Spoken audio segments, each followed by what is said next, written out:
नमस्कार, स्मार्ट मध्य प्रदेश छत्तीसगढ़ में आप सभी का स्वागत है। मैं हूं आपके साथ पल्लवी राजपूत। रुख करते हैं खबरों का। मध्य प्रदेश के मुख्यमंत्री ने प्रेस कॉन्फ्रेंस की और सरकार की ओर से चलाई जा रही योजनाओं के बारे में जानकारी दी। जनसंख्या के अनुपात में एक नगरीय निकायों को कम से कम 20 लाख से लेके 11 करोड़ रुपए तक साइज के हिसाब से, जनसंख्या के हिसाब से बड़े हैं उनको ज्यादा, और अगर छोटी नगर पंचायत है तो उनको उसके हिसाब से। ये राशि मैंने सिंगल क्लिक के माध्यम से ट्रांसफर की है और इस राशि का उपयोग पेयजल व्यवस्था के लिए, सीवरेज तथा नाली निर्माण के लिए,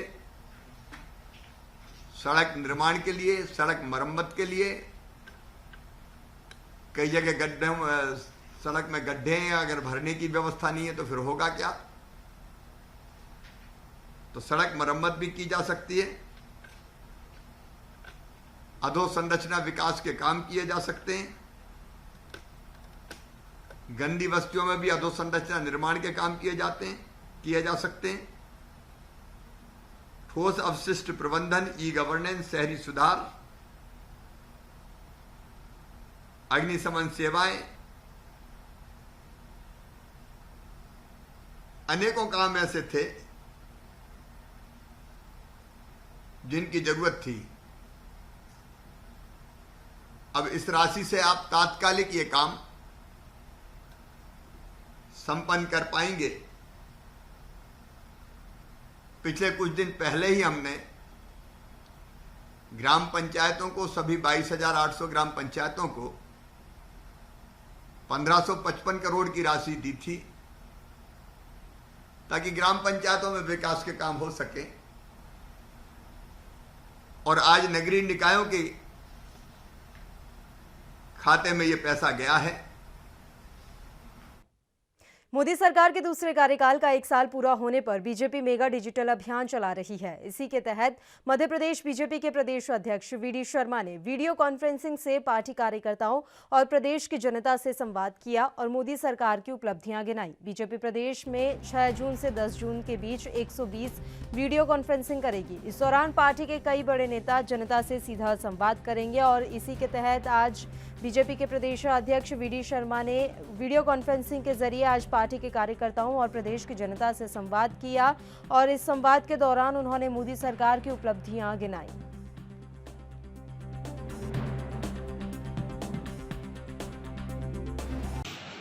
माननीय राष्ट्रीय अध्यक्ष जी के आह्वान पर मोदी सरकार के जो दूसरे कार्यकाल के 1 साल की जो उपलब्धियां हैं, उन उपलब्धियों को लेकर एक व्यापक अभियान पूरे देश में, और हमने मध्य प्रदेश के अंदर भी उसकी रचना की है, उसकी योजना बनाई है, जिसमें वर्चुअल रैली होंगी, वर्चुअल कॉन्फ्रेंस होंगी और वीडियो कॉन्फ्रेंस हर जिले के अंदर हम सब लोग उनको आयोजित कर रहे हैं।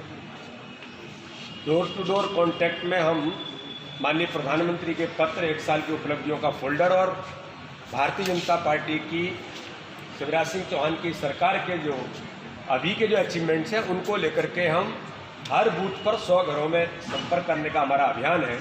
ऐसे लगभग 65 लाख घरों तक हम मध्य प्रदेश के अंदर जाएंगे। 10 करोड़ परिवार में पूरे देश के अंदर भारतीय जनता पार्टी संपर्क करेगी। वर्चुअल रैली 10 तारीख को माननीय नितिन गडकरी जी, हमारे केंद्रीय मंत्री, पूर्व राष्ट्रीय अध्यक्ष, 4 बजे लगभग 50,000 लोग उस वर्चुअल रैली में जुड़ेंगे। ऐसे ही अलग अलग प्रकार के वर्चुअल कॉन्फ्रेंस भी हैं और जो आज जिसका उल्लेख आपने किया कि वीडियो कॉन्फ्रेंस, हर जिले में हमारी 2 विधानसभाओं के बीच एक वीडियो कॉन्फ्रेंस है, जिसका अभी मैंने कटनी विधानसभा की वीडियो कॉन्फ्रेंस थी उसको संबोधित किया था।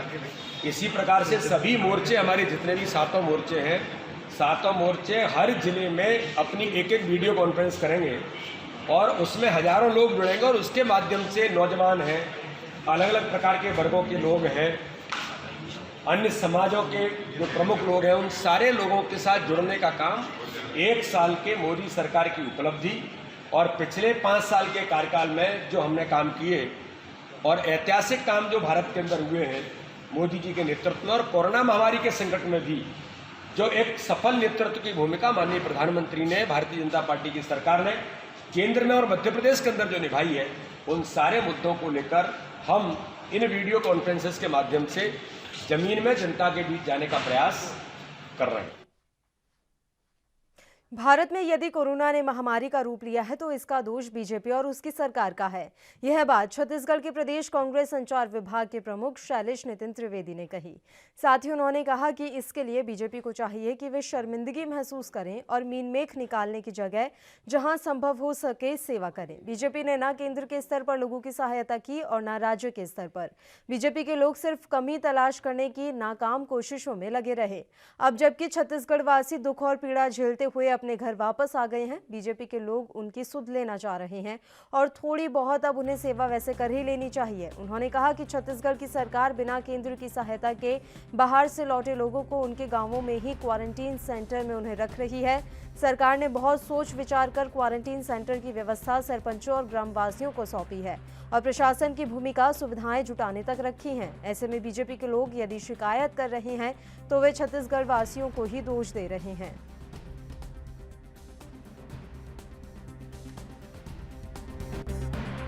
तो भारत में कोरोना ने महामारी का रूप लिया है तो इसका दोष बीजेपी और उसकी सरकार का है, ये कहना है छत्तीसगढ़ के प्रदेश कांग्रेस संचार विभाग के प्रमुख शैलेश नितिन त्रिवेदी का।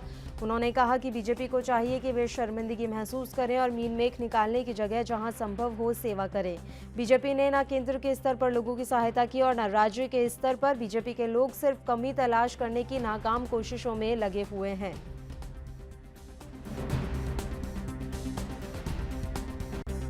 मजदूरों के साथ भाजपा की केंद्र सरकार ने और उसके पहले राज्य सरकार ने जो कुछ भी किया उसके लिए अब प्रायश्चित का समय है भाजपा के नेताओं के लिए।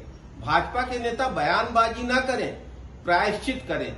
लॉकडाउन में जो असुविधा छत्तीसगढ़ से खाने कमाने बाहर गए मजदूर भाइयों को झेलनी पड़ी है और जिस प्रकार से वे कष्टों का सामना करके संक्रमण का शिकार होकर राज्य में वापस लौटे हैं और गांव वाले उनकी अच्छी से अच्छी व्यवस्था कर रहे हैं।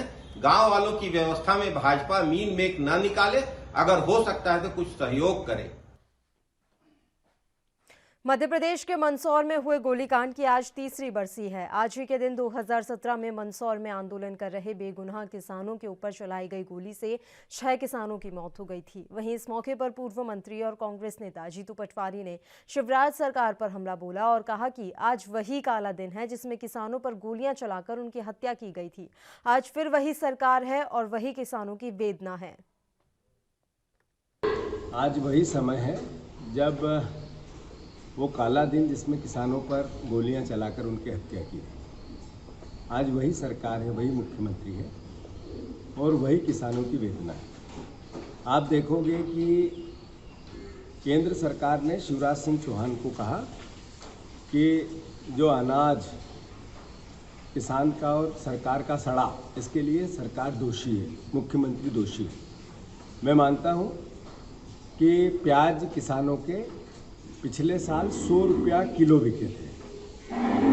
आज किसानों के प्याज 1 रुपया किलो भी नहीं बिक रहे हैं और 100 रुपया बनाम 1 रुपया।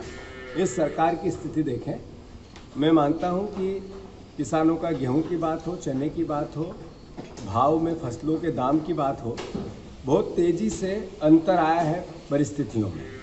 शिवराज जी क्या मालूम किस भावना से मुख्यमंत्री बने, पर किसान को तो अद्भुत दर्द मिला है। मैं शिवराज जी से अनुरोध करता हूं, प्याज की खरीदी चालू करें, भावांतर देना चालू करें। 8 रुपया कम से कम 10 रुपया किलो किसानों को मिलना चाहिए, सुनिश्चित करें। किसानों की जो फसलें सड़ रही है गेहूँ की, उसका भी सुनिश्चित आपको नीतिगत निर्णय लेना पड़ेगा। और मैं मानता हूं कि ऐसा नहीं किया तो किसान परेशान होंगे, दुखी होंगे, आत्महत्याएं बढ़ेगी और मैं मानता हूं ऐसे में उनके बच्चे आंदोलित होंगे। तो आपको इसको बचाना है प्रदेश को, तो इस पर निर्णय लेना चाहिए। और फिर मैं राजनीतिक भाव से नहीं कह रहा हूँ, यही बात केंद्र की पासवान जी ने भी आपको कहा कि आपने प्रिक्रूटमेंट जो किया वो गलत किया। जो गेहूँ सड़े उसके लिए सरकार। छत्तीसगढ़ के नवनियुक्त बीजेपी अध्यक्ष विष्णुदेव ने आज पदभार ग्रहण कर लिया। प्रदेश कार्यालय पहुंचने पर बीजेपी कार्यकर्ताओं ने उनका स्वागत किया। इस दौरान पूर्व मुख्यमंत्री डॉक्टर रमन सिंह, सांसद सुनील सोनी, सरोज पांडे, विधायक बृजमोहन अग्रवाल, पूर्व मंत्री राजेश मूणत मौजूद रहे। विष्णुदेव पहले प्रदेश अध्यक्ष हैं जिन्हें तीसरी बार मौका दिया गया है। बता दें कि छत्तीसगढ़ के कनकुरी में जन्मे विष्णुदेव आरएसएस के पुराने कार्यकर्ता हैं और जनसंघ के जमाने से बीजेपी से जुड़े रहे हैं। मोदी 1.0 में वे केंद्रीय राज्य मंत्री बने। 1999 से 2014 तक वे लगातार सांसद रहे और आज उन्होंने पदभार ग्रहण कर लिया है। विष्णुदेव आज पदभार ग्रहण कर चुके हैं। प्रदेश कार्यालय पहुंचने पर बीजेपी कार्यकर्ताओं ने उनका स्वागत किया। इस दौरान पूर्व मुख्यमंत्री डॉक्टर रमन सिंह, सांसद सुनील सोनी, सरोज पांडे, विधायक बृजमोहन अग्रवाल, पूर्व मंत्री राजेश इस दौरान मौजूद रहे।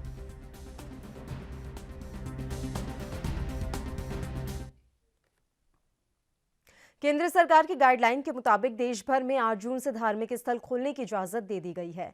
इसी बीच उज्जैन के प्रसिद्ध महाकालेश्वर मंदिर को भी श्रद्धालुओं के लिए खोलने की तैयारी चल रही है। इसको लेकर कलेक्टर समेत प्रशासन के आला अधिकारियों और मंदिर समिति की बैठक हुई, जिसमें दर्शन के लिए मंदिर खोलने को लेकर रणनीति बनाई गई है। केंद्र सरकार का गाइडलाइन था और उसी के हिसाब से पूरे देश में 8 जून से धार्मिक स्थल खोले जाएंगे। इसी को लेकर तमाम जो धार्मिक स्थलों के प्रबंधक हैं वो अपनी अपनी तैयारियों में जुटे हुए हैं ताकि किसी भी तरह से नियमों की अवहेलना ना हो। इसी बीच उज्जैन के प्रसिद्ध महाकालेश्वर मंदिर को भी श्रद्धालुओं के लिए खोलने की तैयारी चल रही है। इसको लेकर कलेक्टर समेत प्रशासन के आला अधिकारियों और मंदिर समिति की बैठक हुई, जिसमें दर्शन के लिए मंदिर खोलने को लेकर रणनीति बनाई गई।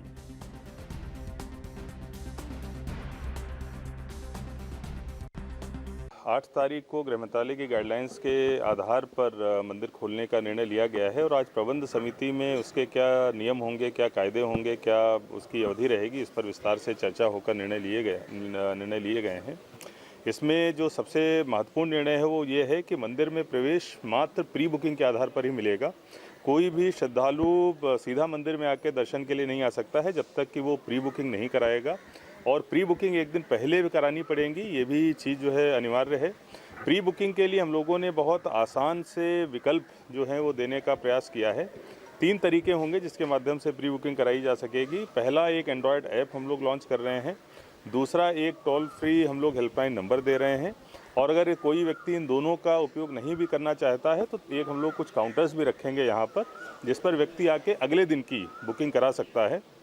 लेकिन जब वो व्यक्ति यहाँ तक आ जाता है तो हो सकता है कि अगले दिन की पूरे के पूरे स्लॉट्स बुक हो गए हों और उसको हो सकता है अगले दिन के लिए भी स्लॉट ना मिले। तो मैं आप सभी लोगों के माध्यम से श्रद्धालुओं को ये मैसेज देना चाहता हूँ कि जो पहले 2 ऑप्शंस हैं, एंड्रॉयड ऐप है और हमारा हेल्पलाइन नंबर है, उसी के माध्यम से बुकिंग कराएं, यहाँ पर कम से कम आएँ जिससे कि उनको कम से कम असुविधा का सामना करना पड़े। दूसरा, जो मंदिर का समय है श्रद्धालुओं के दर्शन के लिए, वो सुबह 8 बजे से शाम के 6 बजे तक का रखा गया है, लेकिन उसमें भी हम लोगों ने स्लॉट्स रखे हैं। जो बुकिंग होगी वो 2-2 घंटे के स्लॉट में होगी। पहला स्लॉट 8 से 10 बजे का होगा, दूसरा 11 से 1 का होगा। जो बीच का समय मिलेगा उसमें हम लोग सैनिटाइजेशन वगैरह का काम पूरे परिसर का करेंगे, और 2 स्लॉट जो हैं सेकेंड हाफ के रहेंगे। जो व्यक्ति एक स्लॉट में बुकिंग कराता है उसको उसी स्लॉट में 2 घंटे के स्लॉट में आना अनिवार्य होगा, वरना उसकी जो टिकट की वैधता है, जो पास की वैधता है, वो ख़त्म हो जाएगी। पूरी की पूरी व्यवस्था जो है ये फ्री में रहेगी, कहीं पर भी कोई शुल्क लगाकर हम लोग कहीं पर पास या दर्शन की सुविधा भी उपलब्ध नहीं करा रहे हैं। देखिए, सोशल डिस्टेंसिंग के लिए ही ये सारी व्यवस्था, चूँकि हमारे मंदिर में जो सोशल डिस्टेंसिंग के साथ में जो हम लोगों ने एक पता लगाया कि लगभग 1 घंटे में 350 श्रद्धालु जो है दर्शन कर सकते हैं, जिनके बीच में लगभग 2 मीटर की दूरी जो है वो मेंटेन करी जा सकती है। इसीलिए हम लोग 1 घंटे में 350 और जो 2 घंटे का स्लॉट है उसमें 700 लोगों को अनुमति देंगे। इस तरीके से लगभग 2800 श्रद्धालुओं को ही डेली के पास जारी होंगे। इस खबर पर ज्यादा जानकारी के साथ हमारे संवाददाता विजेंद्र यादव इस समय फोन लाइन पर जुड़े हुए हैं। विजेंद्र, पूरी जानकारी मैं आपसे चाहूंगी। महाकालेश्वर मंदिर एक बार फिर से खुलने वाला है 8 जून से, ऐसे में क्या कुछ तैयारियां की जा रही हैं मंदिर प्रबंधक की ओर से? जी मैम, आज महाकाल मंदिर के प्रशासक और कलेक्टर ने आज मीटिंग ली है और मीटिंग लेने के बाद मंदिर को खोलने का निर्णय लिया है। 8 जून को सुबह 8 बजे से मंदिर खोल दिए जाएंगे और मंदिर खोलने के बाद में उन्होंने उसको 3 चरणों में प्रवेश की प्राथमिकता दी है कि पहली चरण उनका ये रहा कि एक एंड्रॉइड फोन पर एक ऐप रहेगी जिसके अनुसार दर्शनार्थी को अपना नामांकन करना पड़ेगा और नामांकन करने के बाद में तो उनको प्राथमिकता दी जाएगी। दूसरा, एक टोल फ्री नंबर दिया है जिससे दर्शनार्थी को अपना आवेदन करना पड़ेगा और उसके बाद उन्हें परमिशन दी जाएगी। तो कुछ लोगों के लिए उन्होंने अलग से ऑफलाइन व्यवस्था करी है। लेकिन उनका कहना यह रहा है कि ऑफलाइन की व्यवस्था न करते हुए लोग ऑनलाइन पर ही ज्यादा इसे ध्यान रखें। ठीक है, बहुत बहुत शुक्रिया विजेंद्र तमाम जानकारी हम तक पहुंचाने के लिए।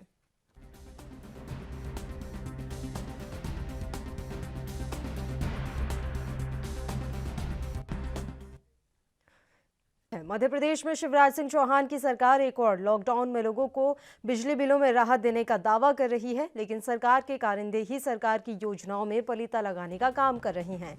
सिंगरौली में घरेलू उपभोक्ता को बिजली विभाग ने 1 महीने का जो बिल भेजा है, उपभोक्ता के लिए उसमें शून्य की गिनती करना मुश्किल हो पा रहा है। दरअसल पूरा मामला सिंगरौली जिले के बैडन विद्युत वितरण केंद्र का है, जहां एक सेवानिवृत्त शिक्षक को 80 खरब रुपए का बिल भेजा गया। बिल की राशि इतनी है कि अपनी पूरी संपत्ति बेचकर भी उपभोक्ता उसका भुगतान नहीं कर सकता। बिल मिलने के बाद उपभोक्ता परेशान है। वहीं दूसरी ओर सोशल मीडिया पर लोग विभाग की इस लापरवाही के खूब मजे उड़ा रहे हैं।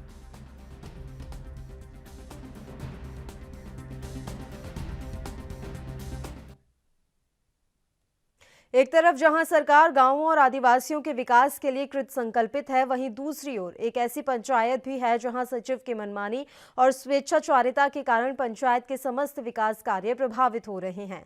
मामला मध्य प्रदेश के रीवा का है, जहां सचिव की मनमानी के आगे ग्रामीण असहाय और हताश हैं, जिसका खामियाजा ग्रामवासियों को भोगना पड़ रहा है।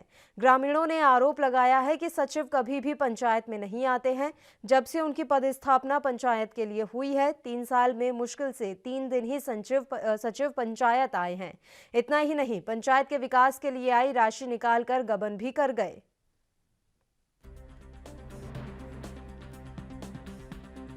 जानकारी दिए हैं, बोलते हैं कि सरपंच सेक्रेटरी बीमार है, सेक्रेटरी सर बीमार हैं। अब वो 3 वर्ष से बीमार हैं। 3 वर्ष से आए नहीं आपके ग्राम पंचायत से 3 दिन आए हैं बस। 3 वर्ष में सिर्फ 3 दिन। 3 दिन। ग्राम पंचायत का कार्य कैसे चल रहा था अभी तक? ग्राम पंचायत के क्या कर रहे हैं, ये अपना रोजगार सहायक को हमारे सरपंच सर चला रहे हैं। किस तरीके से चला रहे हैं? प्रवासी मजदूर तो आपके यहाँ आए होंगे, उनके लिए उनके रखने की व्यवस्था कहाँ थी? एक दिन तो स्कूल में थोड़ा व्यवस्था किए थे, 12 लोग आए थे बाहर से। तो एक दिन तो दूसरे दिन उनको सीओ सर आए थे, देख के गए हैं कि आदमी लोग हैं, और सुबह में उनको खाने के लिए परेशानी थी, उनको खाना पीना नहीं दिया गया। तो क्या करें, भूखे मरेंगे। मैं सर को फ़ोन भी किया था, सीओ सर को, कि सर यहाँ भूखे प्यासे मर रहे हैं बच्चे, क्या करेंगे उनके लिए। बोलते हैं सरपंच सेक्रेटरी ध्यान दे रहे हैं। सेक्रेटरी तो आता ही नहीं, तो सरपंच अपने घर से कहाँ से ला के देगा पैसा तो सरपंच सेक्रेटरी निकाल लेते हैं। क्या सही है कि आज 3 वर्ष हो गया, हमारे सेक्रेटरी महोदय जो हैं यहाँ पे आ नहीं रहे हैं, और उनको बुलाया जाता है। उनका यही कहना है कि हम नहीं आएंगे, आपको जो करना है तो करते रहिए। आज जांच टीम भी आई थी आपके ग्राम पंचायत में? हाँ, आए थे। तो जांच टीम द्वारा क्या निर्देशित किया गया? वो भी अपना पंचनामा बना के गए हैं यहाँ से। अब आगे क्या कार्रवाई होगी तो फिर। आप क्या कार्यवाही चाहते हैं शासन प्रशासन से? हम ये चाहते हैं कि यहाँ के जो सेक्रेटरी हैं उनको यहाँ से हटाया जाए और यहाँ दूसरा सेक्रेटरी। पंचायत कोल्हा की शिकायत हुई थी, तो उसमें जांच कराई गई कि अभी नहीं कराई गई? ग्राम पंचायत कोल्हा की जांच हमारे संज्ञान में आई। उन्होंने तत्काल जनपद पंचायत हरमुना पदस्थ मनरेगा की एपीओ को भेजकर जांच कराई गई है। जांच प्रतिवेदन जैसे ही आता है, जांच उपरांत जो तथ्य सामने आएंगे तदनुसार कार्रवाई की जाएगी। सर, सरपंच ये भी कह रहे थे कि जब से सचिव पदस्थ हुए हैं, ऐसी शिकायत सत्य पाई जाती है जी, तो निश्चित तौर पे सचिव के खिलाफ भी कार्रवाई होगी जी, और यथासंभव प्रयास किया जाएगा कि सरपंच को जो सचिव काम करे वैसे। छत्तीसगढ़ के कटघोरा में अवैध रेत उत्खनन का मामला सामने आया है, जहां गांव के ही कुछ लोग से कहुआ नाले से जबरन रेत उत्खनन कर किसानों के आवागमन मार्ग को बाधित करते हुए अपनी निजी स्थान पर रेत डंप कर रहे हैं। इस पूरे मामले को लेकर गांव के किसानों ने कटघोरा थाने में शिकायत कर न्याय की गुहार लगाई है। दरअसल मामला कुछ इस प्रकार है कि कटघोरा नगर पालिका की सीमा से लगे ग्राम पंचायत कापूबहरा में किसानों की बड़ी आबादी निवास करती है, और यहाँ कछुआ नाला के आसपास सभी किसान अपने निजी खेतों में सब्जी लगाकर अपनी जीविका उपार्जन करते हैं, और उन्हें इस नाले को पार करके दूसरी तरफ भी अपने खेतों में जाना पड़ता है। किसानों को उस समय समस्याओं का सामना करना पड़ा जब गांव के ही अन्य व्यक्तियों ने कहुआ नाला से रेत का जबरन अवैध उत्खनन करवा दिया। प्रार्थीगण इसमें काफ़ी 11 लोग हैं। सुरित लाल पटेल, चरण लाल पटेल, खिलूराम पटेल, मानसाय पटेल और बाकी अन्य लोग हैं। इन्होंने एक आवेदन दिया है कि चंद्रभान सिंह, पिता मुकुंद सिंह, कमल भान सिंह, जुगल सिंह और वीर सिंह, ये क्या है, इनके खेत के जानवर रास्ते को जेसीबी से काट के अवरोध उत्पन्न कर दिए और साथ ही वहाँ पर रेत वेत का खनन कर इस संबंध में आवेदन दिए हैं। तो इसमें क्या कार्रवाई होगी सर? इसमें अभी जांच में लिए हैं, अभी इसमें जांच कार्रवाई चल रही है और अभी दोनों पार्टी को बुलाकर मौका नक्शा तैयार करके मौके पे जाकर जो मुनासिब कार्रवाई होगी की जाएगी। इसमें अब देखिए, हम लोग गए थे वहाँ देखने, मतलब नदी में, स्थल में, तो पूरा जेसीबी से उसको खुदाई करवा रहा था किसान। उसको समझाए कि भाई ये बाड़ी वाले हैं, इनको हमेशा आना जाना रहता है, कम से कम रास्ता उनको दे दो। तो उनका कहना था मेरा जो मतलब ज़मीन है वो बाढ़ लेकर के चला गया है और पूरा मतलब रेता से उसको बंद कर दिया गया है, तो अपना ज़मीन को तो मैं खुदवाऊँगा, इस टाइप से बोला हूँ। तो हम लोग समझाए कि फिर ठीक है, जितना खुदवा दिए हो उतना खुदवा लिए, लेकिन कम से कम ये बाड़ी वालों के लिए तो रास्ता रख दो आने जाने के लिए। एक बाड़ी वाले नहीं हैं, कम से कम वहाँ मतलब 8-10 बाड़ी वाले हैं और एक रास्ता ऐसे है आने जाने के लिए, तो उसको अब छोड़ दो कह करके बोले। लेकिन वहाँ पर तो हामी भर दिए उसके परिवार वाले, बाद में जा कर के फिर गाली गलौज के सुनने में आया है और पूरा खुदवा दिए। जैसा कि मौका में हमको ये कापू बहरम रहते हैं, राम सिंह हमारा नाम है। यहाँ ज़मीन हमारा निजी है, जो चंद्रभवन पिता मुकुंद सिंह है, उसका नाम जो नदी को कोड़कर अपना खेती बनाना चाहता है, जो हमारे ज़मीन निजी है उसी इधर को कोड़ रहा है वो, और हमको आने जाने में परेशानी पड़ रहा है। हम खेती किसानी करेंगे अभी बरसात में, तो हमारे बाल बच्चे आएंगे छोटे छोटे, हम भी आएंगे पूरे, तो उस पर परेशानी पड़ रहा है। तो अभी जैसे नदी को इस तरीके से कोड़ा गया है, पूरा मिट्टी निकाल दिया गया है, तो इससे तो ऐसा लग रहा है कि बरसात में पूरा पानी आप लोगों के खेतों में जाएगा। हाँ, खेत में जाएगा और पूरा बाड़ी में चले जाएगा। अभी हम जो सब्जी लगाए हैं, भिंडी, डोड़का, मिर्ची उर्ची सब लगा है, वो उसको शासन आकर बताएं कि हमको इस रास्ता देने की उसको बोलें।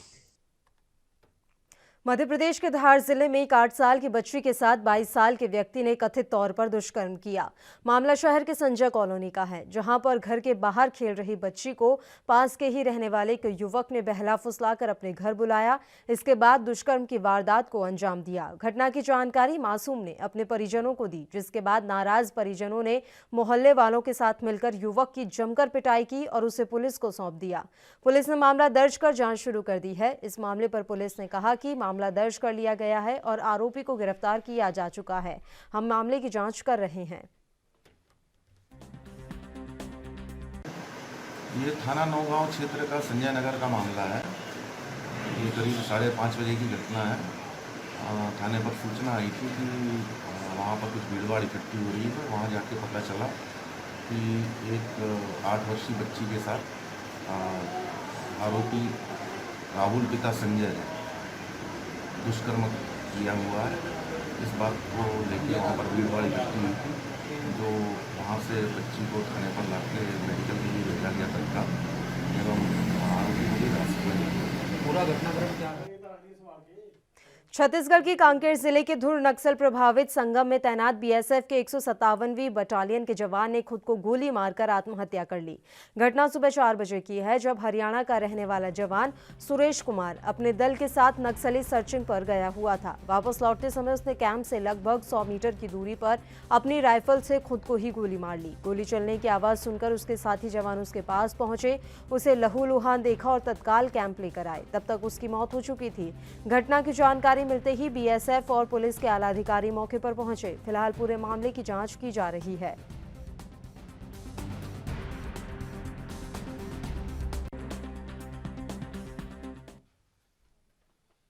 स्वर्ण मध्य प्रदेश छत्तीसगढ़ में फिलहाल के लिए इतना ही। मुझे दीजिए इजाजत। देश प्रदेश की तमाम ताजा खबरों के लिए आप बने रहिए हमारे साथ। नमस्कार।